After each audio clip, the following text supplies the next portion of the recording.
সন্তান মারা যায়নি, আমাদের কারো সন্তানকে তো বোম মেরে বুলেট দিয়ে গুলি করে হত্যা করা হয়নি, আমরা তো সেই লাশ দাফন করি নাই, পৌঁছালেও কলম পর্যন্ত পৌঁছাবে না, আমার সাথে তো এটা হয় নাই।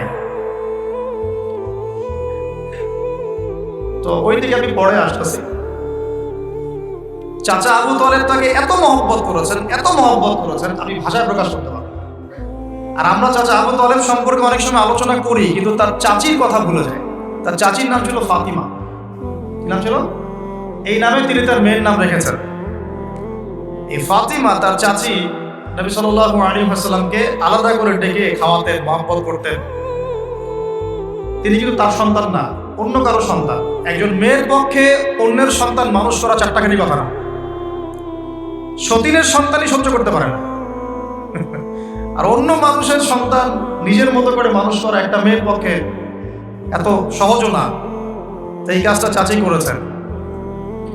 আমি একটা জায়গায় আসতে চাচ্ছি, এত কিছু করার পরেও, সমাজের মানুষের অত্যাচার, নির্যাতন সব থেকে ভাতিজাকে প্রোটেক্ট করার পরেও শেষমেশ তিনি কালিমা লা ইলাহা ইল্লাল্লাহ সাক্ষ্য দেন নাই। শেষ মুহূর্তে নবী সাল্লাল্লাহু আলাইহি ওয়াসাল্লাম বারবার বলছিলেন, হে চাচা, খালি কালিমা পড়েন, আমি আপনার জন্য আল্লাহর কাছে সুপারিশ করব। ব্যাস ব্যাস। তো তিনি শেষ পর্যন্ত কালিমা পড়েন নাই। দরকার নাই, আলোচনা শুরু হয়ে গেলে ব্রেকআপ করে দেন। তো শেষে কি হলো? কালিমাটা পড়া হলো না? হলো না? বারবার জিজ্ঞাসা করা হচ্ছে, চাচা আপনি কালিমাটা পড়েন, আমি আপনার জন্য আল্লাহর কাছে সুপারিশ করব। শেষমেশ তিনি বলেছেন যে না, আমি আব্দুল মুত্তালিবের ধর্মের উপরে থাকলাম। সারা জীবন সাপোর্ট দেওয়ার পরে কালিমা পড়ে মুসলিম না হওয়ার ফলশ্রুতিতে আল্লাহর নবীজি বলছেন, আল্লাহ পাক তাকে জাহান্নামের উঁচু স্থানে রাখবেন।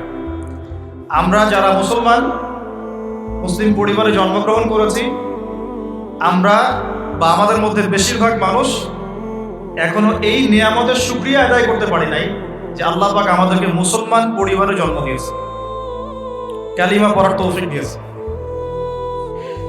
আমরা সহজে যা পেয়ে যাই তার মূল্য বুঝি না। আল্লাহ পাক যে আল্লাহ পাক কি আমাকে জিজ্ঞাসা করেছিলেন যে আবু তালেব, তোমাকে মুসলিম বানাবো না অমুসলিম বানাবো? আপনাকে কি আল্লাহ পাক জিজ্ঞাসা করেছেন, হে আব্দুল্লাহ, আব্দুর রহমান, তোমাকে মুসলিম বানাবো না অমুসলিম বানাবো? তুমি কি চাও? আল্লাহ পাক আমাদেরকে জিজ্ঞাসা করেন নাই। নিজ অনুগ্রহে আল্লাহ পাক আমাদেরকে মুসলিম পরিবারে জন্ম দিয়েছে। সেই মুসলিম পরিবারের মানুষ এখন কালিমা লা ইলাহা ইল্লাল্লাহ এর সঠিক মর্মও জানে না, তাওহীদও জানে না, শিরকও চিনে না, ইমানের রোকনগুলোও বোঝে না, ইমানের মূলনীতিও বোঝে না, ইমান ভঙ্গের কারণও বোঝে না, কোনো কোনো ক্ষেত্রে ওযু গোসলের মাসলা মাসাইলও জানে না, নামাজ পড়ার ফরজ ওয়াজিব সুন্নাত মুস্তাহাব বোঝে না, নামাজ পড়েও না। মাশাআল্লাহ, জুমার দিনে নামাজ পড়তে আসে অনেকেই, ঈদের দিনে প্রথম দেখা যায়, আর জানাজার নামাজে প্রথম দেখা যায়। আর দেখা যায় যারা এরকম নামাজ কালাম পড়ে না, তাদের জানাজা আবার 3-4 বার হয়। নামাজগুলো মনে বাকি শোধ করে পড়ে। রোজা রাখে না, যাকাত তো মাশাআল্লাহ প্রায় উঠে গেছে বললেই চলে সমাজ থেকে। বাংলাদেশের ধনিক শ্রেণীরা যদি যাকাত দিত, 10টা পদ্মা সেতু বানানো যায়। বিশ্বাস করতেছেন না? ধনীরা যদি সত্যি সত্যি যাকাত দিত, যাকাতের টাকা পদ্মা সেতুতে দেওয়া যাবে কিনা সেটাও একটা মাসালা। আমি একটা এক্সাম্পল দিলাম আর কি। যাকাতের টাকা তো ওইটা করা যাবে কিনা এটা তো একটা মাসালা, তাই না? যাকাতের খাত তো 8টা। ইন্নামাস সাদাকাতু লিল ফুকারা ওয়াল মাসাকিন ওয়াল আমিলিনা আলাইহা ওয়াল মুআল্লাফাতি কুলুব ওয়া ফিল রিকাব ওয়া ফি সাবিলিল্লাহ, এরকম কয়েকটা খাত আছে। আমি একটা এক্সাম্পল দিলাম, যদি বাংলার মানুষ ধনিক শ্রেণী ঠিকঠাক যাকাত দিত, বিশ্বাস করেন সমাজে আপনি দরিদ্র মানুষ খুঁজে পেতেন। আর যাকাত ভিত্তিক অর্থনীতি চালু আপনি করতে পারবেন না, রাষ্ট্রীয়ভাবে পারবেন না। বলে কেন পারবেন না? কারণ প্রত্যেকটা রাষ্ট্রের উপর জাতিসংঘের নিয়ন্ত্রণ আছে। আমি ভাই খোলামেলা কথা বলার মানুষ, যদি কারো পছন্দ না হয় কিছু করার নাই, আমাকে বলতে হবে, আপনি আমার সাথে একমত হন বা না হন, অ্যাটলিস্ট শুনেন, পরে সত্য মিথ্যা আপনি যাচাই করেন, মানা না মানা আপনার বিষয়। আমি জাস্ট বলতেছি, আমি তো আপনার মস্তক দখল করতে পারবো না, আমরা তো খুবই দুর্বল। কোন রাষ্ট্রের পক্ষে ইসলামিক আহকাম, হুকুম আহকাম, শরিয়া, লজ এগুলো বাস্তবায়ন করা সম্ভব না যতক্ষণ সে জাতিসংঘের আন্ডারে আছে। সোজা কথা। তালেবান পারলো কেন? ওর আন্ডারে নাই, ও কারোর সাথে চলে না। সুবহানাল্লাহ। আবার অনলাইনে মাঝে মাঝে দেখি কিছু কিছু শায়েখ আছে, বলছে যে তোমরা ওদেরকে জামাই মনে করো, এই করো, তোমাদের আকীদা ঠিক নাই। তালেবানদেরকে যে পজিটিভ ভাবে দেখে সেও নাকি মুনাফিক। কি বুঝলেন? যারা বিগত 20 বছর ধরে কুফরদের সাথে সশস্ত্র জিহাদ করলো তারা হচ্ছে মুনাফিক।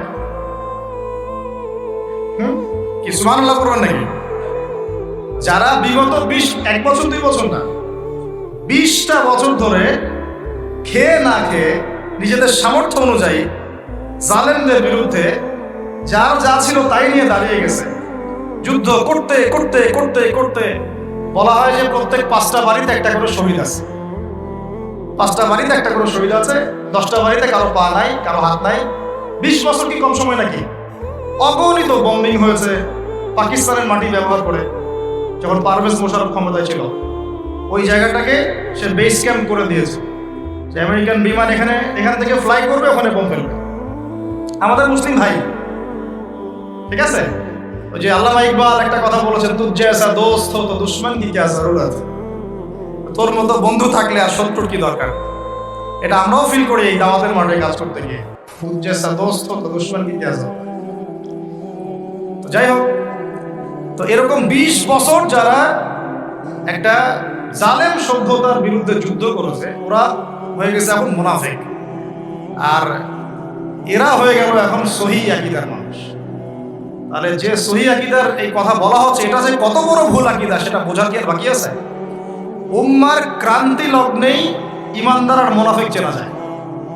যখন উম্মার একটা সংকট চলে, তখন আপনি চিনতে পারবেন কারা ইমানদার কারা মুনাফিক।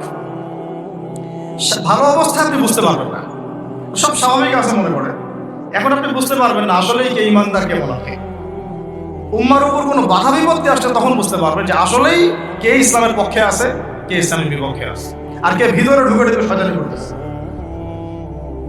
আমাদের আলোচনার টপিক এটা না, টপিকে আসতেছি। আমি একটা কথা বলতে চাচ্ছিলাম যে আল্লাহ পাক যে আমাদেরকে জিজ্ঞেস না করেই মুসলিম পরিবারে জন্ম দিয়েছেন, এই নেয়ামতের শুকরিয়া আমরা আদায় করতে পারবো না। যদি সারা জীবন সিজদায় পড়ে থাকি এখন থেকে নিয়ে, আমরা শুধু তাওহীদের অনুসারী হয়েছি, এই কৃতজ্ঞতাই আমরা আদায় করতে পারবো। আমরা দ্বীনের জন্য কিছুই করি নাই, আমাদের দ্বারা ইসলামের বড় বড় খেদমত হয়েছে এমন না। আবু তালেব একা যা করেছেন, আমার মতো 100 জন আবু তালেব তা করতে পারে নাই, পারবে না। এটাই সত্য কথা। আবু তালেব কোন অবস্থায় করেছেন? যখন চতুর্দিক থেকে আল্লাহর নবীকে সবাই ছিছি করছে, গালিগালাজ করছে, হত্যার পর্যন্ত চেষ্টা করছে। পুরো সমাজ একদিকে, আবু তালেব একাই একদিকে। তার কাছে প্রস্তাব দেওয়া হয়েছে, তোমার ভাতিজাকে আমাদের হাতে তুলে দাও, নাহলে আমরা ব্যবস্থা নিব। সে বলছে, আমি আমার ভাতিজাকে তোমাদের হাতে তুলে দিব না যতদিন না আমার দেহ মাটির তলে না যাচ্ছে। হ্যাঁ, তিনি নবীজিকে গিয়ে বলছেন, আমার বৃদ্ধ কাঁধের উপর এত বোঝা দিও না ভাতিজা, আমার বয়স হয়ে গেছে, ওরা তোমাকে বলছে তুমি দাওয়াতটা ছেড়ে দাও। নবীজি বলছেন, আমার ডান হাতে যদি চাঁদ এনে দেওয়া হয়, বাম হাতে সূর্য এনে দেওয়া হয়, চাচা আমি এই দাওয়াত ছাড়তে পারবো না। হয় আমি এই পথে দাওয়াত দিতে দিতে আমার এই দিন বিজয়ী হবে, না হলে আমি হালাক হয়ে। তখন কি হলো? তখন তিনি বললেন যে ওরা তোমার দিকে আসতে পারবে না দলে দলে, যতক্ষণ না আমি আবু তালেব দাফন হচ্ছি মাটির তলে। কথা বুঝতে পারছেন? এখন মূল কথাটা হচ্ছে, আমরা যারা মুসলিম পরিবারে জন্মগ্রহণ করেছি, এরপরেও আমরা তাওহীদের জ্ঞান অর্জন করছি না, শিরক থেকে দূরে থাকছি না, নামাজ পড়ছি না 5 ওয়াক্ত ফরজ নামাজ, যাকাত দিচ্ছি না, সওম রাখছি না, প্রোটেস্ট্যান্ট মুসলিম হয়েছি, Protestant version of Islam follow করছি, ইসলামের দাওয়াতের কাজ করছি না, দিনের বিজয়ের কোনো ফিকির করছি না। সত্যি কথা বলতে আমাদের দুনিয়াতে থাকার চেয়ে না থাকাই ভালো। আমরা এখন গরু ছাগল। বিশ্বাস করেন আমার কথা, আল্লাহ পাক এই শব্দই বলেছেন সূরা আরাফ, সূরা আরাফের সম্ভবত 189 নম্বর আয়াত 189। ওয়ালাকাদ বা'দা আউযু বিল্লাহি মিনাশ শাইতানির রাজীম ওয়ালাকাদ যারানা লিজাহান্নামা কাসীরাম মিনাল জিন্নি ওয়াল ইনস।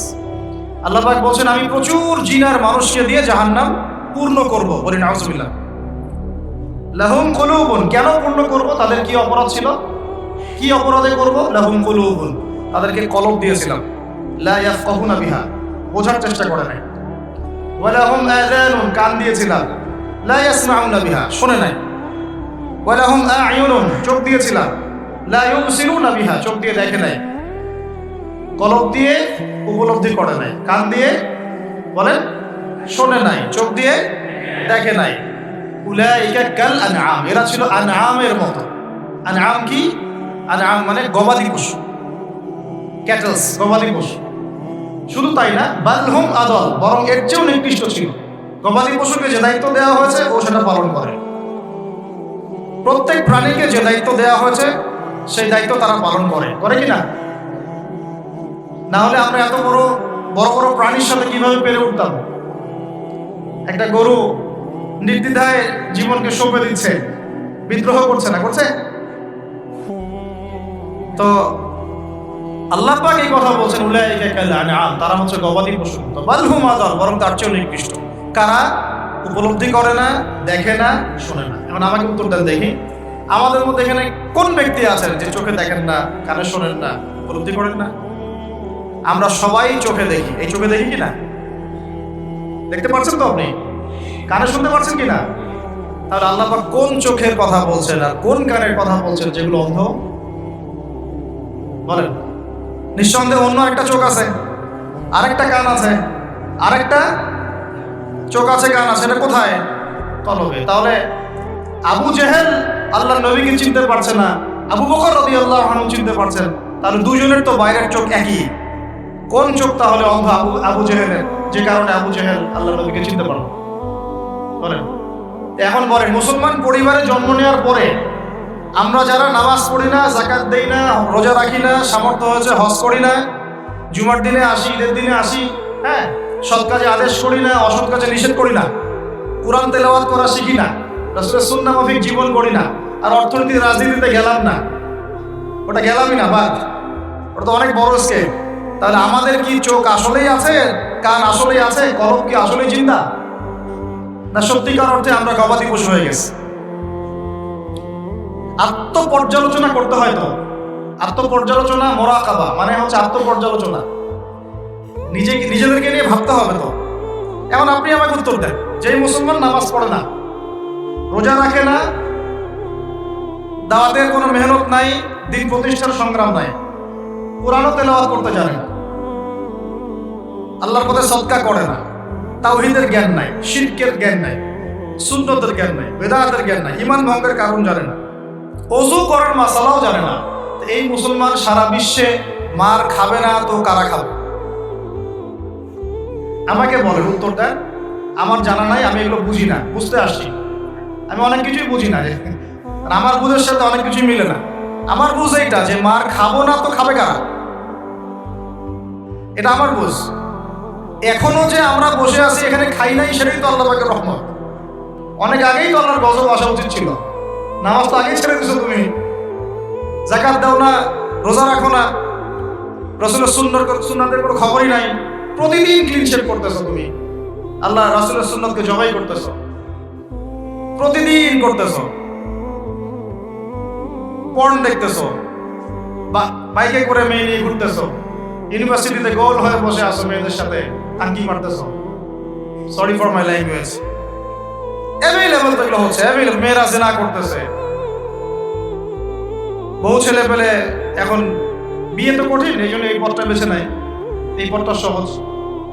5 দিন 7 দিন একটা মেয়ে কিনে ঘুরলে দেখা যায় যে ওই বিছানায় চলে যাওয়া যায়। এখন তো এই যুগ চলতেছে, আগেকার সেই যুগ নাই তো, যে চিঠি দিয়ে প্রেম করে, লম্বা প্রেম হয়, পরে বিয়ে হয়। এখন সব দৈহিক সম্পর্ক, 1 মাস একজনের পিছনে, ওটা হয়ে গেছে আরেক পরের মাসে আরেকটার বিষয়। ইউনিভার্সিটিতে জেনা আর জেনা, জেনা আর জেনা। এমনকি চাকরি ক্ষেত্রেও ফ্রি মিক্সিং, অফিস আদালত, কোর্ট কাচারি, রাজনৈতিক মিছিলে পর্যন্ত ছেলে মেয়ে একসাথে সামনাসামনি, সব জায়গায় এগুলো অধিকার। এই ফ্রি মিক্সিং এর কারণে কি হয়েছে, আমরা জেনাটাকে উন্মুক্ত করে ফেলেছি। এখন আপনি বলেন যে, আমাকে বোঝান যে এইরকম অবস্থায় মুসলমানদের উপরে যদি বিপর্যয় না আসে, কোন সময় আসবে? আসে নাই, আল্লাহ পাকের খাস রহমত। হয়তো আল্লাহ পাক এখন পর্যন্ত সুযোগ দিয়ে রেখেছে। উপলব্ধি যে সবাই করে না এমনও না, বহু মানুষ উপলব্ধি করে, কিন্তু তাদের সংখ্যা নিতান্তই কম। আর তাদের মধ্যে আবার বিভক্তি আছে, অনৈক্য আছে, আপোষে হিংসা, বিদ্বেষ, পরশ্রীঘাতকতা আছে। তারা আবার ইউনাইটেড না। তো বদরগঞ্জবাসীর জানা উচিত যে বদরের যুদ্ধ হয়েছে দ্বিতীয় হিজরিতে। কত হিজরি? দ্বিতীয় হিজরিতে। আল্লাহ নবী সাল্লাল্লাহু আলাইহি ওয়াসাল্লাম এই চাচার সংসারে মানুষ হয়েছেন প্রায় 53 বছর পর্যন্ত। এই চাচাই তাকে বিয়ে দিয়েছেন 25 বছর বয়স। তার আগে চাচার ব্যবসা তিনি সামলেছেন। ওই ব্যবসার এক কাফেলা খাদিজা রাদিয়াল্লাহু আনহার অর্থ ছিল। এই ব্যবসা দিয়ে তাকে টেস্ট করলেন, দেখলেন আমানতদার, সুদর্শন, মাশাআল্লাহ উন্নত চরিত্রের মানুষ, উন্নত রুচিবোধের মানুষ, আল্লাহ আমিন, বিশ্বস্ত। বিয়ের প্রস্তাব পাঠালেন, চাচা বিয়ে দিয়ে দিলেন। তার সাথে খাদিজা রাদিয়াল্লাহু আনহার সাথে। তখন তার বয়স কত ছিল? 25। তার বয়স কত? 40। আর আমাকে এই সেকুলার সমাজকে আমরা বলতে চাই, আমি বলতে চাই অ্যাটলিস্ট, মনে করেন কথার কথা যে আমার স্ত্রীর বয়স 40, আমার বয়স 25। কারণ আমরা একে অপরকে মহব্বত করি, ভালোবাসি, আমরা সংসার জীবনে হ্যাপি, সুখী, এবং আমাদের সন্তান সন্ততিও হচ্ছে। এমন না যে আমরা মেডিকেল সায়েন্সের ভাষায় এইদিকে আমরা অক্ষম। মহব্বত আছে, দুজন দুজনকে পেয়ে সুখী, একে অপরকে ভালোবাসি, সন্তান হচ্ছে। আপনার কোনো সমস্যা? আমি আমার এই ম্যারিড লাইফে আমরা হ্যাপি, আপনার কোনো সমস্যা? আমার স্ত্রীর বয়স 40, আমার বয়স 25। মনে করেন আমার বয়স এখন কত চলছে? 32-33 হবে আর কি, সূর্যের হিসেবে। কিন্তু বয়স কিন্তু ফিক্স হয় চন্দ্রের হিসাবে, আমরা সূর্য হিসাব করি। এখন ধরেন আমি একটা বিয়ে করলাম, ধরেন তো স্ত্রীর বয়স মনে করেন 16 বছর। কত? মনে করেন 16 বছর। 16 বছর একটা মেয়ের কি হায়েজ হয়? হায়েজ বোঝেন? আচ্ছা, সে কি সন্তান জন্মদানে সক্ষম? সে কি ম্যাচিউর, ফিজিক্যালি স্ট্রং? এখন ওর বয়স 16, আমার বয়স 32, ডাবল। 16 দুগুণে 32 না? তাই তো, অঙ্ক ভুলে গেছি ভাই। আচ্ছা, এখন ও আমার সাথে হ্যাপি, আমি তার সাথে হ্যাপি, সন্তান জন্ম হচ্ছে, দুজন সুখে আছি, মহব্বতের সাথে আছি, সুস্থ আছি, কোনো সমস্যা আপনার? তো এই হলো অবস্থা। সার্কাস। 16 বছরের মেয়ে, আপনার মেয়ে, আপনি বিয়ে দিতে পারবেন না। বলবেন যে আপনি রাষ্ট্র আইনের বিরুদ্ধে কথা বলছেন। না, আমি বিরুদ্ধে কথা বলছি। আমি বুঝাচ্ছি যে এটা কতটা অসার একটা আইন। 16 বছরের একটা মেয়ে যদি জেনা করে, আপনি উৎসাহিত করছেন। 16-17 বছরের মেয়েরা জেনা করে না? স্কুলে, কলেজে, বিশ্ববিদ্যালয়ে, এইখানে ওইখানে। এর বিরুদ্ধে আপনার ব্যবস্থা কি, অ্যাকশন কি? কিন্তু 17 বছর একটা মেয়ে যদি বিয়ে করে, আপনি তো কাজীকে ধরে জেলে দিয়ে দিবেন। এখন বলেন, এটা কি আমি মানতে বাধ্য? এখন জোর করে চাপাই দিলেন, ল করে দিলেন, মানতে বাধ্য হয়ে গেলাম। তা আসলে কি কোরআন সুন্নাহ সমর্থিত হলো? এখন জবাব দিবেন আল্লাহর কাছে আপনি। জনগণ কিছুই বলতে পারবে না।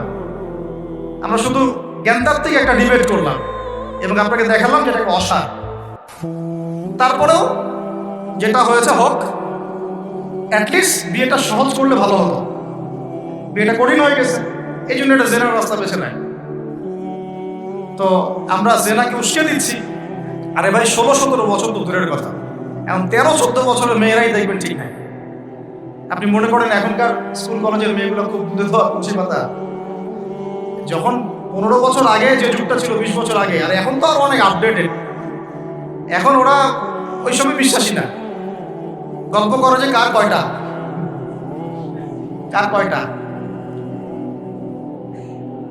কোনো ভাই হাসেন না, কোনো ক্ষেত্রে মাদ্রাসাও এর থেকে মুক্ত হয় নাই। আমাদের দিকেও তো বলতে হবে, ইনসাফ করতে হবে। তো বহু মাদ্রাসাতেও জেনার ঘটনা ঘটছে এখন, কারণ এটা পর্নোগ্রাফির যুগ। কিসের যুগ? একজন টিচার যদি কোরআনে হাফেজ হয়, আলেম হয়, এবং একই সাথে যদি পর্নে এডিক্টেড হয়, সেই ব্যক্তির দ্বারা ধর্ষণ হতে পারে, যদিও সে হাফেজ, যদিও সে আলেম, যদিও সে দায়ী, whoever he is। এরকম ঘটনা ঘটছে। কোনো ক্ষেত্রে ছেলের সাথে জেনা পর্যন্ত হচ্ছে। হয় নাই ভাই? আমি কি বানায় কথা বললাম? যেই করুক এটা পাপ। শাস্তিও আবার কি?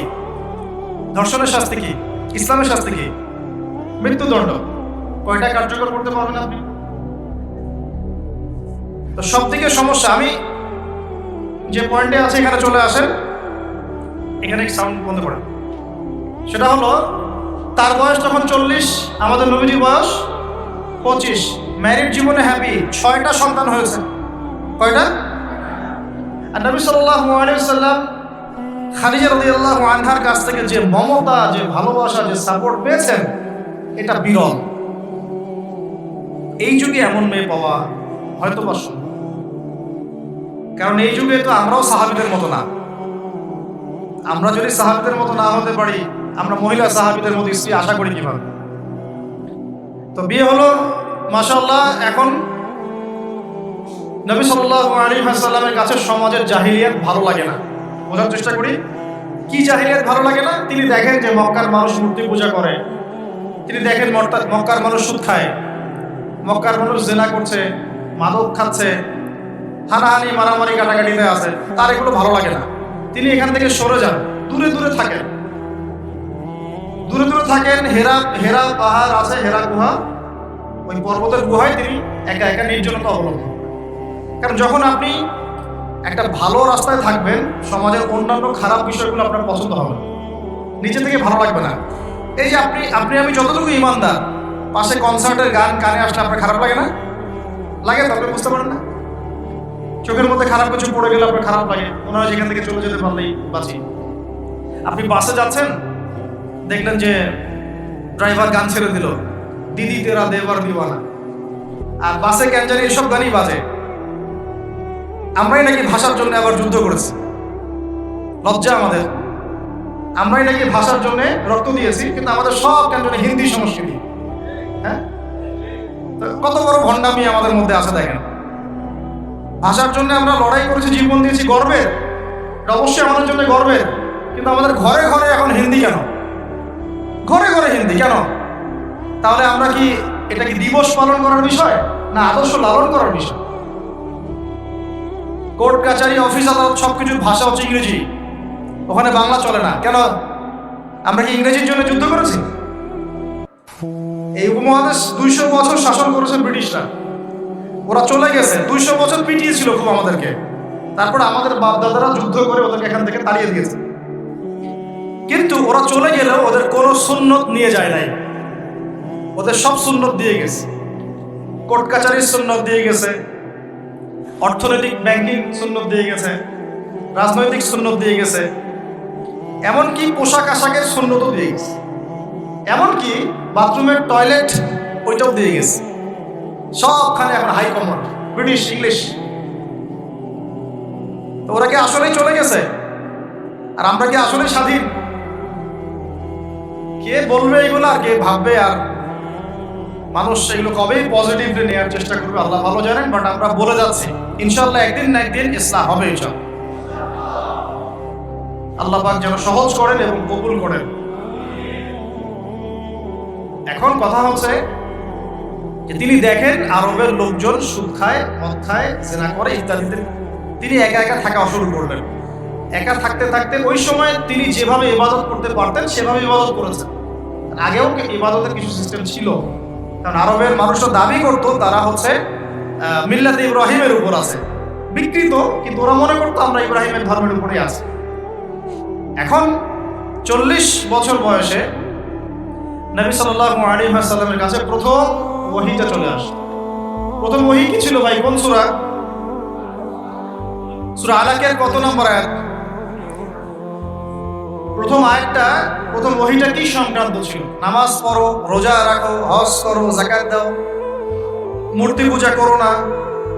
কি বলেছেন আল্লাহ পাক? ইকরা বিসমি রাব্বিকাল্লাযী খালাক।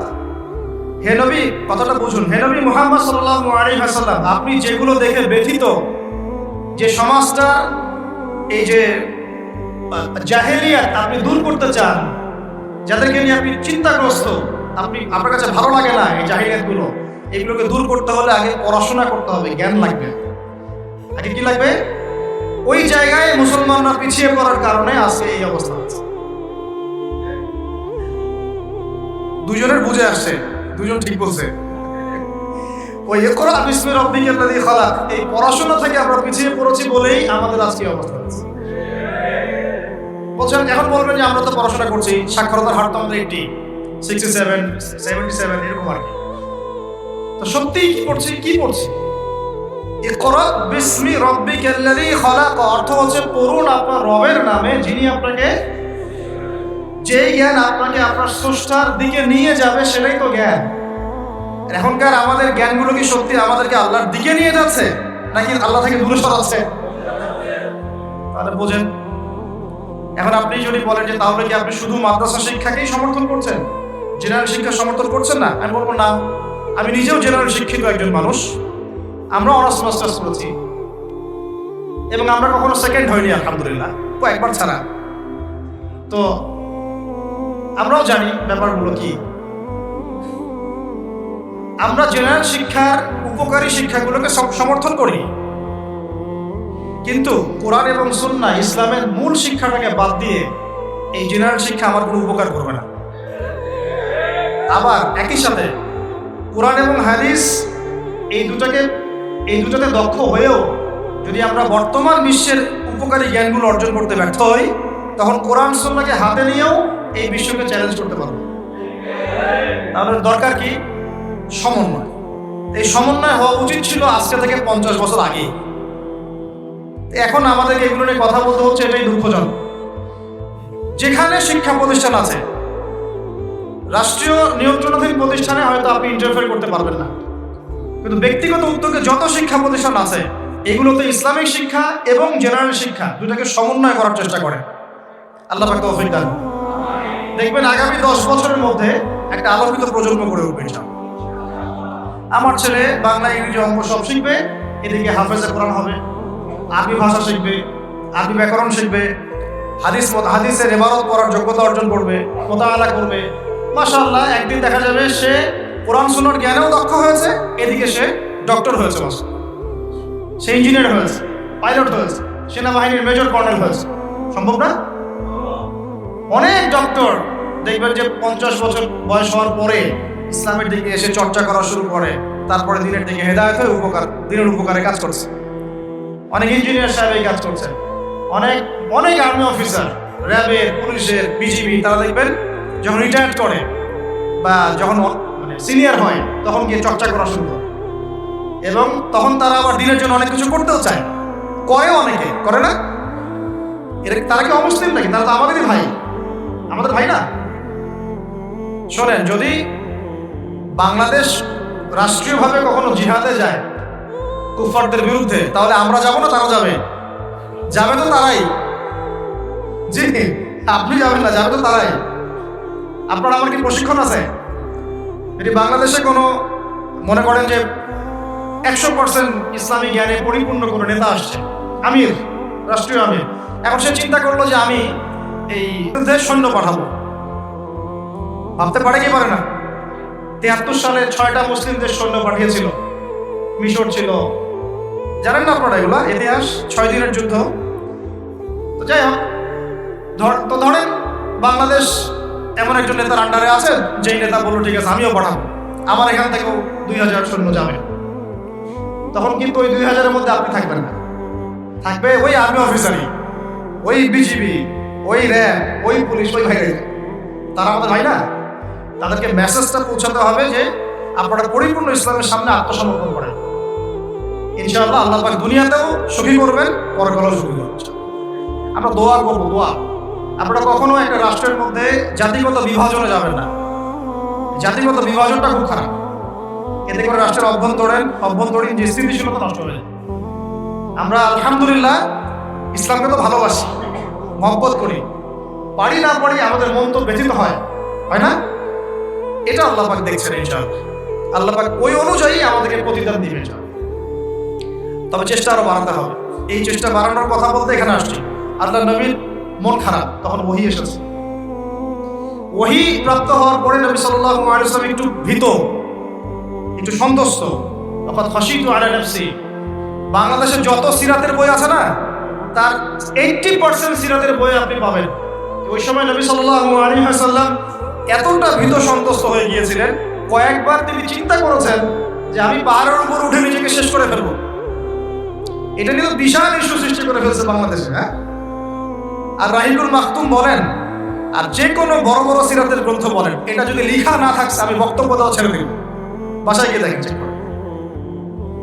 রাইটাররা লিখেছেন, এটা আমাদের কথা না। কয়েকবার তিনি পাহাড়ের উপর উঠে চিন্তা করেছেন যে আমি যা দেখলাম, ফেরেশতা এসেছে আমাকে জড়িয়ে ধরেছে, আমাকে বলছে পড়ুন, আসলে ব্যাপারটা কি, আমি কি মানে সঠিক আছি না ভুল হচ্ছে। মানসিক একটা পেরেশানির মধ্যে তিনি ছিলেন। কয়েকবার নিজেকে শেষ করে ফেলার চেষ্টা করেছেন। যখনই তিনি উঠেছেন তখনই জিবরাইল আলাইহিস সালাম সামনে এসেছে। ইয়া মুহাম্মদ, আপনি পাগল নন, আনতা রাসূলুল্লাহ ওয়া আনা জিবরিল। হে মুহাম্মদ, আপনি পাগল নন, আপনি হচ্ছেন আল্লাহর মনোনীত রাসূল আর আমি জিবরাইল। আপনি বিচলিত হবেন না। আরো একদিন আবার জিবরাইল আলাইহিস সালাম হাজির। এভাবে হতে হতে তিনি আশ্বস্ত হলেন যে হ্যাঁ, আসলে যা হচ্ছে সব সঠিক। এটা কি একটা বড় ঘটনা না? এরপরে তিনি বাসায় আছেন, বেশ কয়েকদিন ওহী আসা বন্ধ আছে। আল্লাহ পাক প্রস্তুত করছেন তাকে। কারণ ব্যাক টু ব্যাক ওহী আসতে থাকলে এর একটা ওয়েট আছে, নেয়ার মতো ক্ষমতাকে তৈরি হতে হয়। দ্বিতীয় ওহীটা আসছে, এটা আমি একটু আলোচনায় টাচ করে সামনে যাব। তিনি কম্বল দিয়ে ঘুমিয়ে আছেন। আল্লাহ পাক ওহী পাঠালেন। যখন ওহী পাঠাচ্ছেন, খাদিজা রাদিয়াল্লাহু আনহা দেখছেন যে নবী সাল্লাল্লাহু আলাইহি ওয়াসাল্লাম একটু অস্বাভাবিক আচরণ করছেন। তিনি বলছেন, আপনি শুয়ে পড়েন, রেস্ট নেন। নবীজি বলছেন, আমার এখন রেস্ট নেওয়ার সময় নাই। আল্লাহ পাক আমাকে বলেছেন, ইয়া আইয়ুহাল মুদ্দাসসির, হে কম্বল আবৃত রাসূল, কুম, উঠে দাঁড়ান, ফানজির, মানুষকে সতর্ক করে। তো কুম ফানজির অর্থ মানে এই না যে বিছান থেকে উঠে মাটিতে দাঁড়ান। মানে হচ্ছে আপনার কাছে যা আসছে এটা সত্য, এটা দ্বীনে হক, আল্লাহর পক্ষ থেকে আসছে। অতএব আপনি এই সত্যের বাণী নিয়ে সমাজের মধ্যে দাওয়াত দিতে যান। ফানজির, মানুষকে সতর্ক করেন। রব্বাকা ফাকাব্বির, আপনার রবের তাকবীর পাঠ করেন। ওয়া সিয়াবাকা ফাতাহহির, আপনার কাপড় পরিচ্ছন্ন রাখেন। কাপড় মানে শুধু বাইরের পোশাক না, ভিতরের হৃদয়ের পোশাকটাও। ওয়া রুজজা ফাহজুর, যত অনর্থক বিষয় আছে ছেড়ে দেন। কিছু পাওয়ার আশায় আপনি কাউকে সাদকা করেন না। কারো কাছে কিছু পাওয়ার আশায় আপনি সাদাকা করেন না, বরং আপনার রবের জন্য আপনি সবর করেন। কত গভীর কথা। এটা নিয়ে কিন্তু আলোচনা খুব বেশি হয় না। আমরা আলোচনা করি প্রথম ওহীটা কি ছিল, এটা দ্বিতীয় ওহী ছিল। উঠুন, সতর্ক করুন। আপনি যা ভাবছেন এরকম কিছু না। আপনি নবী, আপনি শেষ নবী। এই মহাবিশ্বে আপনার মতো কোনো নবী আসে নাই। আপনি সর্বশ্রেষ্ঠ নবী, আপনি সর্বশ্রেষ্ঠ আখলাকের অনুসারী, আপনার উম্মত হচ্ছে সর্বশ্রেষ্ঠ উম্মত। আপনি উঠুন, মানুষকে সতর্ক করুন, কাপড় পবিত্র রাখুন, অনর্থক বিষয় ছেড়ে দেন, আল্লাহর জন্য সবর করেন, আল্লাহর জন্য তাকবীর পাঠ করেন, বলেন আল্লাহু আকবার। এই শুরু হলো মিশন। এই মিশন শুরু হওয়ার পরে 13 বছর, কয় বছর ভাই? 13 বছর মক্কায় তিনি প্রথম 3 বছর গোপন দাওয়াত দিয়েছেন, তারপরে প্রকাশ্য দাওয়াত দেওয়া শুরু করেছেন। এই প্রকাশ্য দাওয়াত যখনই দেওয়া শুরু করেছেন, বাস সমাজে কনফ্লিক্ট লেগে গেল, হক আর বাতিলের লড়াই। তিনি যাদেরকে নিয়ে দাওয়াত দিচ্ছেন, আবু বকর সিদ্দিক, উসমান বিন আফফান, আব্দুর রহমান বিন আউফ, তালহা বিন উবাইদুল্লাহ, সাদ ইবনে আবি ওয়াক্কাস, বেলাল ইবনে রাবাহ, আব্দুল্লাহ বিন মাসউদ, এরকম সাহাবী 40 জন বা 80 জন। আর নিজের ঘরে আছে স্ত্রী আলী ইবনে আবি তালেব, যায়েদ ইবনে হারেসা, জাফর বিন আবি তালেব। আর এই দাওয়াত যখন চলতে লাগলো, সমাজের মানুষ প্রকাশ্য রূপ যখন ধারণ করলো, এই পক্ষে আছে আবু জেহেল, আবু লাহাব, উতবা, শাইবা, রাবিআ, আশরাক বিন শারীক, এরকম কিছু মানুষ।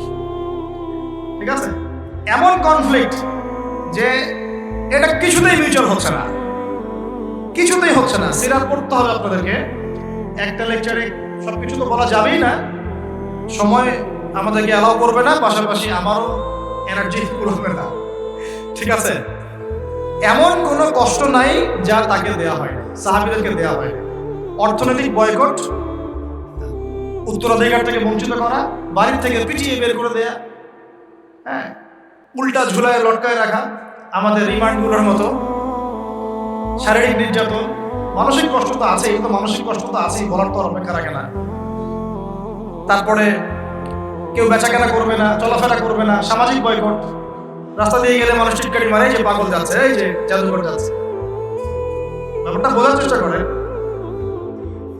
মানে এমন কোনো নির্যাতন নাই যা করা হয় নাই। আমি ক্ষুদ্রজ্ঞানে দেখেছি প্রায় 14 বা 15 বার আল্লাহ নবী সাল্লাল্লাহু আলাইহি ওয়াসাল্লামকে হত্যা করার চেষ্টা করা হয়েছে, প্রায় 14-15 বার তাকে হত্যা করার চেষ্টা করা হয়েছে।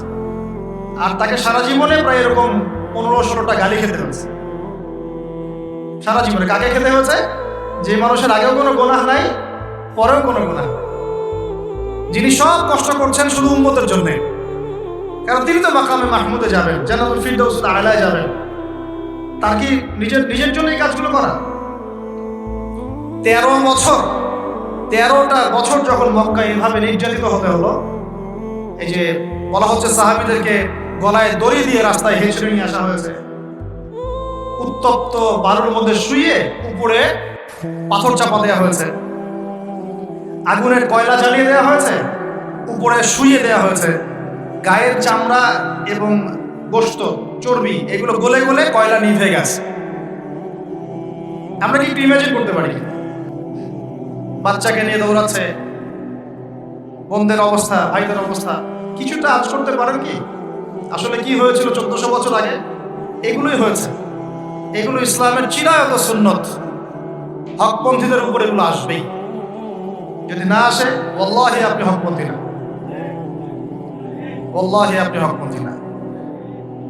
আপনি প্রোটেস্ট্যান্ট ভার্সন অফ ইসলামে আছেন অথবা মডারেট ইসলামে আছেন, এটাও ঠিক ওটাও ঠিক, আমি মাঝামাঝি থাকবো। আমি এটা ফখর করে বলছি না, পশ্চিমের কয়েকটা কান্ট্রি থেকে আমাকে অফার করা হয়েছিল মালয়েশিয়া সফরের পরে, যে আমাদের এখানে আসেন, দাওয়াতি কাজ করেন, মানে দাওয়াতি কাজ করেন মানে কনফারেন্স, এইভাবে কনফারেন্স করেন। মালয়েশিয়া যেমন হয়েছে আমরা আয়োজন করতে যাচ্ছি, 7 দিনের জন্য আসেন, 3 দিনের জন্য আসেন, ঠিক আছে? আমি বললাম যে আমার লেকচার কি শুনছেন কোনোদিন আপনারা? তো বলেন না, বিভিন্ন ক্লিপ দেখেছি, পুরো লেকচার তো শোনা হয়নি। তো বললাম যে আগে ইউটিউব চ্যানেল থেকে সব লেকচারগুলো শুনে, তারপর যদি মনে হয় যে ওখানে গেলে আমি সেফ, তাহলে নিয়ে যান। যদি মনে হয় যে এইসব লেকচার দেওয়ার পরে ওই সভ্যতায় গিয়ে কেউ সেফ থাকতে পারে, আমাকে আবার গুয়ান্তানামায় পাঠিয়ে দিবে না, আবু গারিব কারাগারে পাঠিয়ে দিবে না, তাহলে নিয়ে যান। তো এখন পর্যন্ত আর রেসপন্স করেন না। তো মডার্ন ইসলামের সুযোগ নাই ইসলামে, ইসলামী পশ্চিমা আদলে আমরা মডারেট হয়ে যাব, ওদের আদর্শও চলবে, আমাদেরটাও চলবে, তালগোল পাকায় একটা ভিশন 2030 বানাবো, এইসব ইসলাম চলবে না। বুঝতে পারছেন না কথা? ইসলাম চির প্রাচীন, চির নতুন, চির আধুনিক, এর কোনো ব্যতিক্রম ব্যর্থ হয় না। ওর মূলনীতির কোনো পরিবর্তন হবে না, ওর মূলনীতির জায়গায় থাকবে, কিন্তু হয়তো প্রযুক্তিগত উন্নয়ন হতে পারে, শাখা প্রশাখাগত কিছু পুরোই পার্থক্য আসতে পারে, কিন্তু আসলে কোনো পার্থক্য আসবে। তো যে কথাটা বলেছি এটা চিরায়ত সুন্নত, যে নির্যাতনটা মক্কায় হয়েছে, যদি না হয় বুঝে নেবেন যে আপনার বা আমার ইসলামিক চলাফেরার মধ্যে কোনো একটা ল্যাকিংস আছে, বা আমরা Protestant version of Islam follow করছি। এটা হচ্ছে মুযাবযাবিনা বাইনাহুম, মানে এদিকেও না ওদিকেও না, দুটার মাঝখানে। আল্লাহ রাসূল সাল্লাল্লাহু আলাইহি ওয়াসাল্লাম বলেছেন, একটা হাদিস বলি তাহলে আপনি বুঝে নেবেন যে আমরা আসলে কোন জায়গায় আছি। এরপরে আমি সামনে যাচ্ছি, তারপরে বদরগঞ্জে আসবো ইনশাআল্লাহ, ঠিক আছে? একটু মনোযোগ ধরে রাখেন। কি বললাম? হাদিসটা কি? সহিহ মুসলিমের হাদিস। রাসূলুল্লাহ সাল্লাল্লাহু আলাইহি ওয়াসাল্লাম বলেছেন, ক্বালা নবী সাল্লাল্লাহু আলাইহি ওয়াসাল্লাম, মান রাআ মিনকুম মুনকারান, তোমাদের মধ্যে যে কেউ যদি কোনো অন্যায় গর্হিত কাজ দেখে, ফালইউগাইয়ির বিয়াদিহি, সে যেন তার হাত দিয়ে এটাকে প্রতিহত করে। বলেন এই লেভেলে আমরা কয়জন আছি? 0.00001%। মান রাআ মিনকুম মুনকারান ফালইউগাইয়ির, সে যেন পরিবর্তন করে। এমন না যে সামর্থ্য হলে পরিবর্তন কইরো, মানে যাদের হাত দিয়ে প্রতিহত করার ক্ষমতা আছে তারা যেন অবশ্যই হাত দিয়ে প্রতিহত।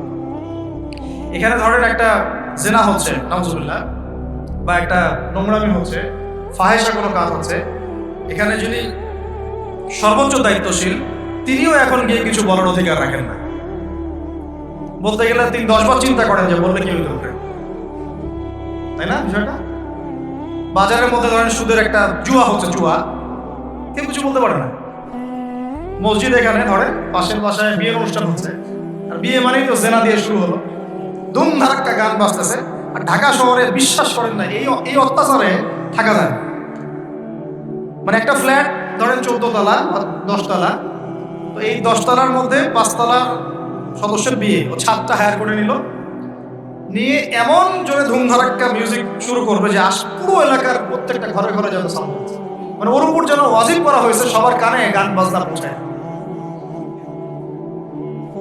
কিন্তু কিছু করার নাই, আপনি বলতে যান উল্টা আপনার উপর চড়া হবে।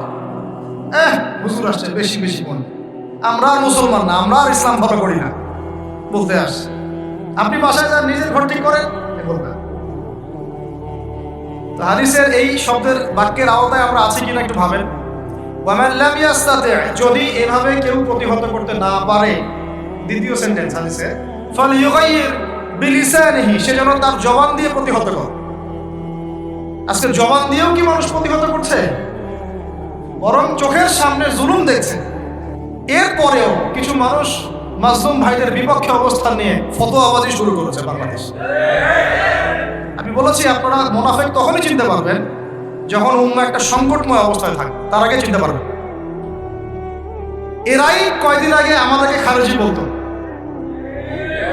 যারা এখানে মাজলুমদের বিপক্ষে ফতোয়া দিচ্ছে, ঘুরিয়ে ফিরিয়ে বলার চেষ্টা করছেন। আমি আল্লাহর কসম করে বলছি, তো এদের ইমানি লেভেল তো তলানিতে আছেই, ইতিহাসের সামান্যতম জ্ঞান এদের মধ্যে নাই। আপনারা অনেক বইপত্র বাজারে পাবেন, বাসায় গিয়ে পড়াশোনা করে দেখেন, বা ইনশাল্লাহ আমরাও কিছু নিয়ে আসার চেষ্টা করব। আপনাদেরকে দেখাবো যে এই ধরনের সংগঠনগুলো যখন তৈরিও হয় নাই, কিয়ামতের মাঠে দেখে নিয়েন জাহান্নাম উদ্বোধন হবে এক শ্রেণীর আলেম দিয়ে। জাহান্নাম কিন্তু উদ্বোধন হবে, এই হাদিসটা জানেন না আপনারা? ওলামায়ে কেরাম, আপনারা তো আমার চেয়ে অনেক ভালো জানেন। প্রথমে একজন শহীদ কি করছো? জীবন দিয়ে দিছি, শহীদ হয়ে গেছি। ভুল, ক্যাদিব, মিথ্যা কথা বলছো। এই জন্য শহীদ হয়েছিলে যাতে মানুষ তোমাকে বড় বীর বলে, আমার জন্য তুমি জীবন দাও নাই, যাও জাহান্নাম। আরেকজন কি করেছো? অনেক দান করেছি, মানুষ দানবীর বলে। আল্লাহ বলছেন যে মিথ্যা বলছো, মানুষ যেন দানবীর বলে এই জন্য দান করেছে। দান করার সময় সতর্ক থাকেন, লোক দেখায় দান করেন না। আর ইলেকশনের আগে আগে তো দানটা বেশি করেন আপনারা। তা আমরা এই সুযোগটা নিব, অবশ্য আমরা বেশি বেশি দান নিব এখন তাদের কাছ থেকে, ঠিক আছে? তাদেরকে ইনভাইট করবো আর দান বেশি করে নিব। ভুলেও না, এই কাজ ভুলেও করবেন না। রিক্সাওয়ালা ভাইয়ের কাছ থেকে সদকা নিয়ে 10 টাকা, মুচি ভাই, তরকারিওয়ালা, ভ্যান চালক, এদের কাছ থেকে হালাল টাকা থেকে টাকা নেই। ওই বেড়ার মসজিদ থেকে দিন প্রচার হবে, আর হারাম টাকার এসি মসজিদ থেকে দিনের কোনো প্রচার হবে। বাংলাদেশে এসি মসজিদের অভাব নাকি? আমার কথা রাগ করতেছেন নাকি? বাংলাদেশে এমন অনেক মসজিদ আছে কোটি কোটি টাকার প্রজেক্ট, ঠিক শেষ জামানের হাদিসের মতো। নবীজি বলেছেন শেষ জামানায় কিছু মসজিদ হবে চাকচিক্যময়, একদম গর্জিয়াস, হেদায়েত উঠে যাবে। পরের লাইন হচ্ছে হেদায়েত উঠে যাবে, ওঠে নাই? নামাজ শেষ, মসজিদ বন্ধ। মসজিদে খাদেমদের মাঝে মাঝে অস্থিরতা দেখলে মনে হয় যে বাসায় গিয়ে সুন্নতটা পড়ে, এখানে পড়ার দরকার নেই, বিরক্ত হচ্ছে মনে হয়। নামাজ শেষ হওয়ার পর তাড়াতাড়ি এসি বন্ধ করতেছে, লাইট অফ করতেছে, ফ্যান অফ করতেছে। ভাই তাড়াতাড়ি যান, বিল উঠতেছে। আল্লাহ আমাদেরকে বোঝার তৌফিক দান করুন। তো যোদ্ধাদের কাছে যে মাইকটা খায়, আর আমাদের এখানে দেখা যায় যে সীমান্তর মধ্যে একটা কৃষকও যদি সীমান্ত থেকে দূরেও হাল চাষ করে, ওকে গুলি করে মেরে ফেলে। ফেলানি, ফেলানির কথা ভুলে গেছেন আপনারা? আমাদের বন্যা, এরকম কতগুলো মানুষকে সীমান্ত হত্যা করে মারা হয়েছে। আজকে গুগলে গিয়ে সার্চ করে দেখেন কতগুলো মানুষকে বিগত 15 বছরে সীমান্ত হত্যা করা হয়েছে। তো এখানে আমাদের স্বাধীনতার প্রশ্ন আসে না, এখানে গণতন্ত্রের কথা আসে না, সার্বভৌমত্বের কথা আসে না, না, বরং তারা ক্ষমতার জন্য ওদের কাছে ইমান বিক্রি করে দিয়েছে।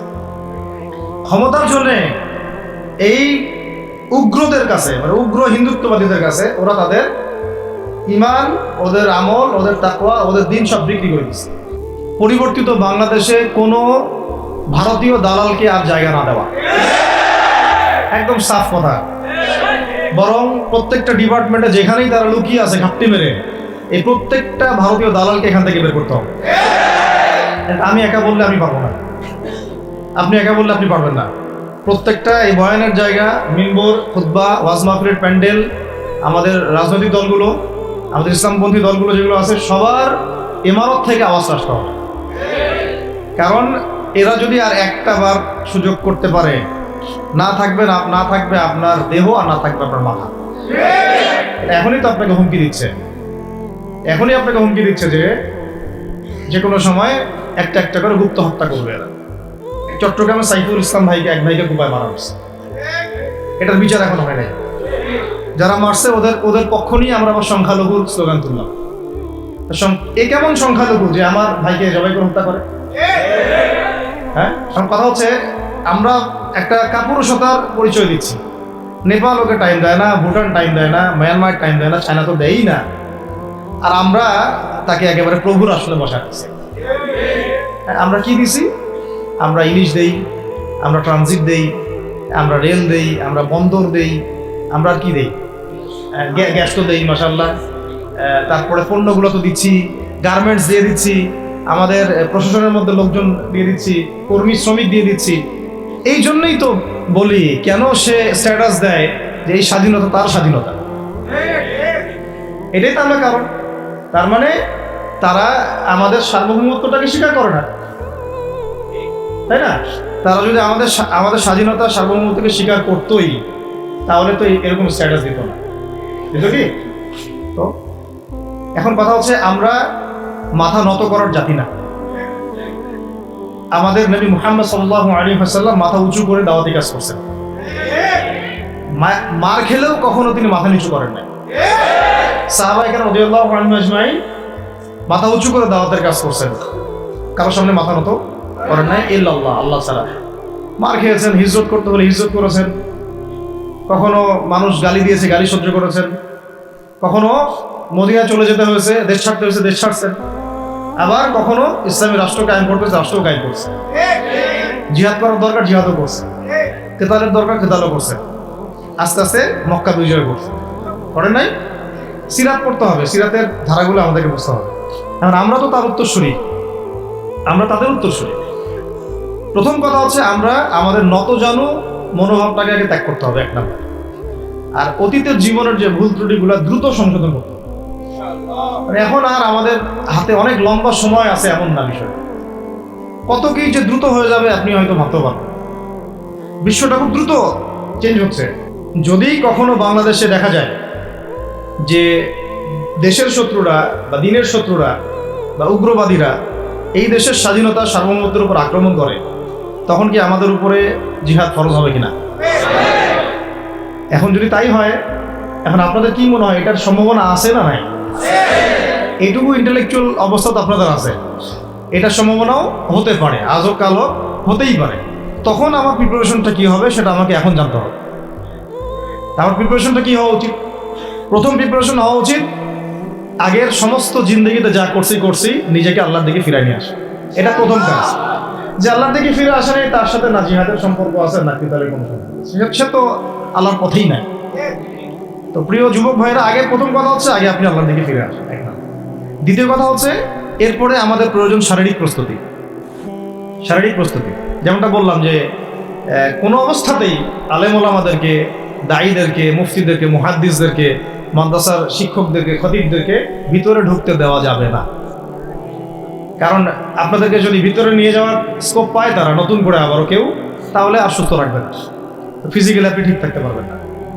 অতএব একটা সামাজিক প্রতিরোধ গড়ে তুলতে হবে সবসময়।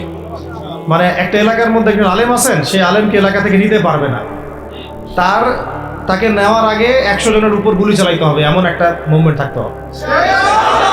প্রতিবাদ না করলে আপনি বান্দরবনে যান, বান্দরবনের পাহাড়ি এলাকায় গিয়ে কোন একটা পাহাড়ি লোককে উঠাই নিয়ে আসেন, দেখি কত বড় সাহস আছে। আর্মি পর্যন্ত পারে না। কে পারে না? সেনাবাহিনী পারে না। পারে? পাহাড়িরা ওখানে ঐক্যবদ্ধ হয়ে যায়, ওদের মহিলারা ঝাড়ু নিয়ে সামনে চলে আসে। এই আমাদের বান্দরবনের কথা বলতেছে। ওখানে যে কুকি চিং একটা ফ্রন্ট গঠন করছে সশস্ত্র বিদ্রোহীরা, ওই অংশটুকুকে নিয়ে একটা মাস্টার প্ল্যান আছে ওদের। ওই অংশটুকুতে তারা একটা খ্রিস্টান রাজ্য বা আলাদা একটা পাহাড়িদেরকে নিয়ে একটা রাষ্ট্র প্রতিষ্ঠা করতে চায়। এটা ওদের স্বপ্ন। এই উদ্দেশ্যে তারা হাঁটতেছে এবং তারা অস্ট্রেলিয়ান ভাষায় কথা বলে। ওখানে তারা পতাকা বানাইছে, মানচিত্র বানাইছে, এমনকি লাস্ট টাইম আমরা ওখানে গিয়ে শুনলাম যে মুদ্রাও নাকি বানাচ্ছে। মুদ্রা হাসতেছেন? বিষয়টা কত ডিপ। আমাদের রাষ্ট্রে যে কত সমস্যা, আর জানি না যারা দায়িত্বে আছে তারা কি করতেছে, আসলে কোন দিকটা সামাল দিচ্ছে। অর্থনৈতিক দিকটা দেখবে না এই পাহাড়ি এলাকার সমস্যাগুলো মেটাবে, নাকি আমাদের মুসলিম উম্মার অভ্যন্তরীণ সমস্যাটা মেটাবে, না শহীদ ভাইদের খবর নিবে, না পঙ্গু ভাইরা যারা পড়ে আছে হাসপাতালে তাদের খবর নিবে? সিনেমা দেখতে বসে গেছে। কোন আক্কেলে সিনেমা দেখেন আপনি? আপনার সিনেমা দেখার সময় কোথায়?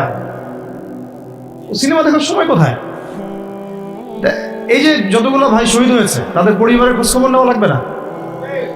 এবং যতগুলো ভাই এখন হাসপাতালে কাতরাচ্ছে তাদের সঙ্গে হাজার হাজার ছাত্র ভাই, তাদের চিকিৎসা করানো লাগবে না? যত মানুষকে গুম করা হয়েছে ওদেরকে মুক্ত করা লাগবে না?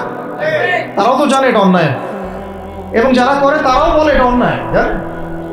যারা করে তারাও বলে এটা অন্যায়। এবং আমাকেও বলেছিল যে, আমি জিজ্ঞাসা করেছিলাম যে আমাকে যদি মানে প্রকাশ্য কোর্টে চালান করে দেওয়া হয় এবং জাতির সামনে বলা হয় যে আমাকে গুম করা হয়েছে, এবং এরপর যদি বলা হয় যে আমাকে গুম করার পরে কোনো রকমের নেগেটিভ কিছু পাওয়া যায় নাই তাই আমরা ছেড়ে দিয়েছি, এই কথাটা কি বলা যাবে কি যাবে না? তারা বলছে যে না, এটা বলা যাবে না, কারণ এই কাজটা তো মানবতা বিরোধী অপরাধ, এটা করলে তো বললে তো সবাই আবার বুঝে নেবে। তো এই হলো অবস্থা। ওখানে আমরা বুঝেছি যে বাংলাদেশের প্রশাসনের দুইটা ভাগ আছে। একটা ভাগ হচ্ছে মারাত্মক রকমের ইসলাম প্রিয় এবং দেশপ্রেমিক, মাশাআল্লাহ, আমরা তাদেরকে সেলুট জানাই, মাশাআল্লাহ।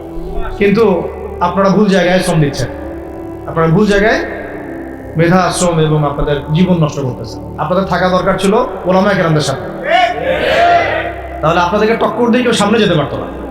আপনারা খালিদ বিন ওয়ালিদ হতে পারতেন আমাদের, আপনারা কিন্তু ওমর ইবনে খাত্তাব হতে পারতেন। ওইখানে ঢুকে আপনারা শুধুমাত্র দুনিয়ার স্বার্থে সব নষ্ট করতেছেন। আমাদেরকে বলা হচ্ছে হুজুর বদদোয়া করিয়েন না, হুজুর ছেড়ে দিচ্ছেন, আমাদেরকে বদদোয়া দিয়েন না আবার বের হয়ে। আমাদের চাকরি, এটা ডিউটি। এটা এক ভাই আমাকে কোরআন এনে দিয়েছিল। নির্জনতা, তো ওখানে নির্জনতার সঙ্গে হচ্ছে কোরআন এবং নামাজ।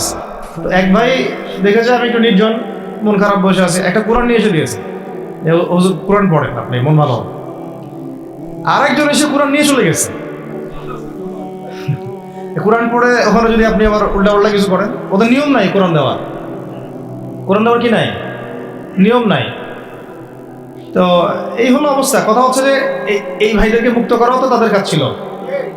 যে ওলামায়ে কেরামদের একজনের উপরে 3টা 4টা 5টা 10টা করে মামলা এখনো চলতেছে, তাদেরকে মুক্ত করা উচিত ছিল না?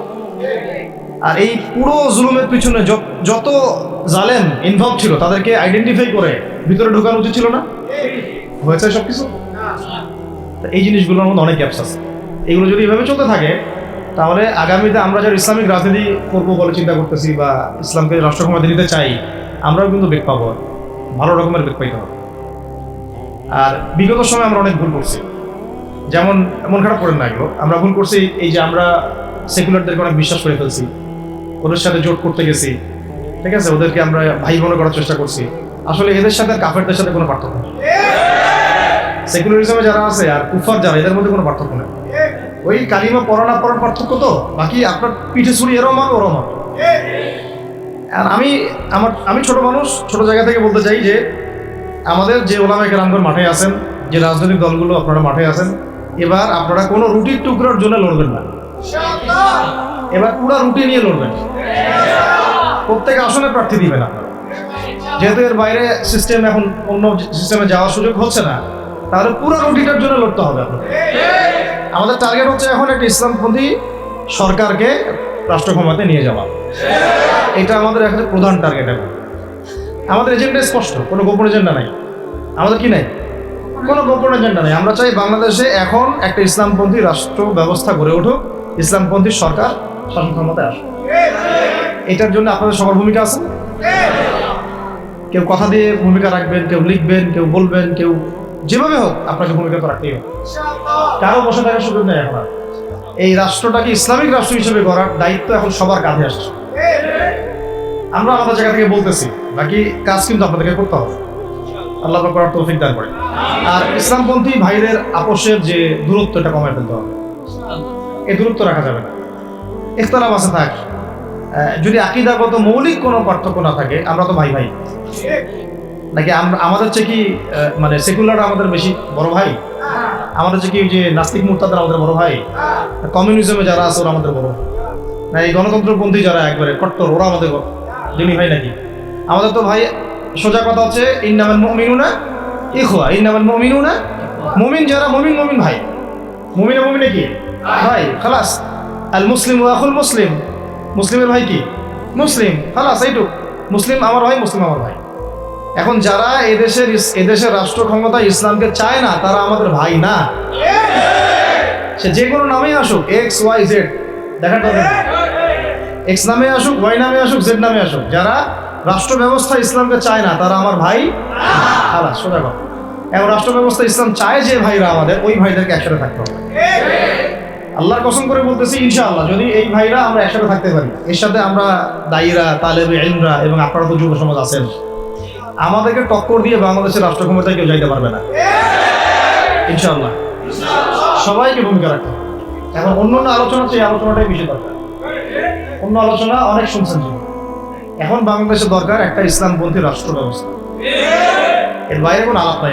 এটা প্রতিষ্ঠা করার জন্য কি করতে হবে সেটা ফিকির করা। এখন সবাই প্রতিবাদের ভাষায় কথা বলতে পারে, একটা রেভলিউশন ঘটানোর মতো সিচুয়েশন বাংলাদেশে আছে। অন্তত পক্ষে আমাদের ভাইদের মধ্যে আমরা দেখেছি, ছাত্র ভাইদের মধ্যে সাহস তো মাশাআল্লাহ অবশ্যই আছে, ডেডিকেশন আছে, জীবন দেওয়ার মানসিকতা আছে। তাদেরকে এখানে নার্সিং করতে হবে, জীবনটা যেন ভুল পথে না যায়। এখন আবু সাঈদের রক্তের উপর দাঁড়ায় যদি কোনো সেকুলার ক্ষমতায় আসে, তাহলে এটা আবু সাঈদের রক্তের সাথে গাদ্দারি হচ্ছে। এই মুগ্ধদের রক্তের উপর সিঁড়ি বানায় যদি কোনো জাতীয়তাবাদীরা আর ওই সেই গণতন্ত্রপন্থীরা, ওই ইসলামের দুশ্মনরা, ওই ভারতের দালালরাই যদি ক্ষমতায় আসে, তাহলে এটা ওদের রক্তের সাথে গাদ্দারি হচ্ছে। এই গাদ্দারির মাফ হবে না। এইটা পলাশির যুদ্ধের চেয়ে বড় মীর জাফরি হয়েছে, এটা ৭১-এর চেয়ে বড় রাজাকারী হয়েছে।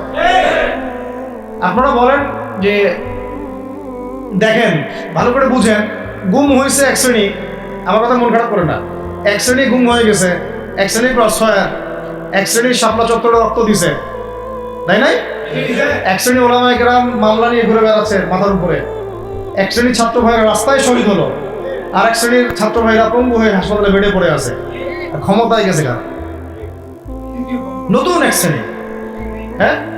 এবং ওখানে এমন কিছু মানুষ আছে যাদের সাথে আন্দোলনের কোনো সম্পর্কই ছিল না, সম্পূর্ণ উড়ে এসে জুড়ে বসছে তারা। তাহলে এখানে ইসলামিক রাজনৈতিক দলগুলোকে সামনে রাখা যাইত, তাদের থেকে তো উপদেষ্টা একটাও নেয় নাই। জামাত ইসলাম থেকে একটা উপদেষ্টা নিছে কিনা? হেফাজত ইসলাম থেকে কোনো উপদেষ্টা নিছে কিনা? আমাদের চরমনাই থেকে একটা উপদেষ্টা নিছে কিনা বলেন? তার মানে রাষ্ট্র গঠনে আমাদের কোনো ভূমিকা নাই না। আমাদেরকে বুঝাইছে যে আপনারা পরে আসে, ইলেকশন দিব, তখন আপনার ইলেকশন লইলেন। ইলেকশন সে কবে যায় সেটাও দেখে, আদৌ দেয় কিনা সেটাও দেখে। কাকে বিশ্বাস করবেন আপনি? বিশ্বাসটা করবেন কাকে? যখন মোস্তফা সারোয়ার ফারুকের মধ্যে একজন উপদেষ্টা হচ্ছে, বিশ্বাসটা আপনি করবেন কাকে? সারা জীবন মানুষকে পরকে শিখাচ্ছে, তার কোন যোগ্যতায় সে উপদেষ্টা হচ্ছে? আচ্ছা, একটা কাজ করেন, এটার উপদেষ্টা করার জন্য একটা পরীক্ষা নেন না, দেখি বিসিএস এর মতো, দেখেন না এটা পাস করে কিনা। অথবা আপনি একটা কাজ করেন, ইসলামিক সেন্সের পরীক্ষা নেন, দেখেন কোরআন তেলাওয়াত করতে পারে কিনা। কিসের ভিত্তিতে হলো? এই যে